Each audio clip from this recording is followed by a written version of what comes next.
पूर्व सरकार एवं पूर्वतन मुख्यमंत्री नवीन पट्टनायक द्वारा प्रचलित विजु स्वास्थ्य स्मार्ट कार्ड योजना भारत वर्षर एक अनन्य योजना थिला। जो कथा को साधारण लोक माने उपकृत होगा सहित साधारण लोक माने प्रशंसा करने सहित नीति आयोग मध्य ये कार्यक्रम को प्रशंसा करथिला।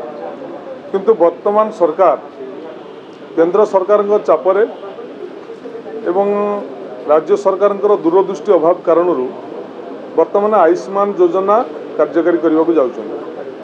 तेणु आयुष्मान योजना एवं गोपबंधु जन आरोग्य योजना यह एक इंश्योरेंस कार्यक्रम। रोगी आग चिकित्सा हम तापर पैसा पाइब। तेणु या द्वारा साधारण रोगीटी उपकृत होब नहीं बरम साधारण लोक रोगीटी असुविधार पड़ब। एवं आगुरी देखा जाउथिला जे जितेबाला घरे क्या रोग होता लोक जमी बंधा पकाउते सुना बंधा पकाउते धार खरच करते महाजन को टंका आणुले।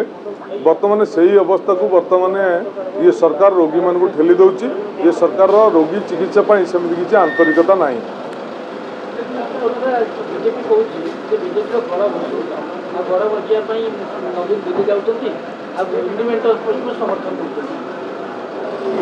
बीजेपी वर्तमान जो भोट टी पाइक जीति ताकू रखापी बीजेपी वर्तमान सामर्थ्य नुह। बीजेपी वर्तमान बहुत जोरे भय करुच्ची नवीन पट्टनायक लोकप्रियता एवं ओडिशावासी विजु जनता दल प्रति समर्थन उपर भयभीत होती जो बीजेपी जहाँ पाई ता कहूँ। आपण मैंने जानी रखा दरकार जो विजु जनता दल एक आंचलिक दल एवं विजु जनता दल ओडिशार स्वार्थपाई ओडिशावासी स्वार्थपाई रीतिमत लड़ाई करुच्ची। एवं जोटी ओडिशार स्वार्थ हानि होउची ओडिशावासी स्वार्थ हानि होउची सेठी बीजेडी निश्चिंत भाव में स्वर उत्तोलन करिवो।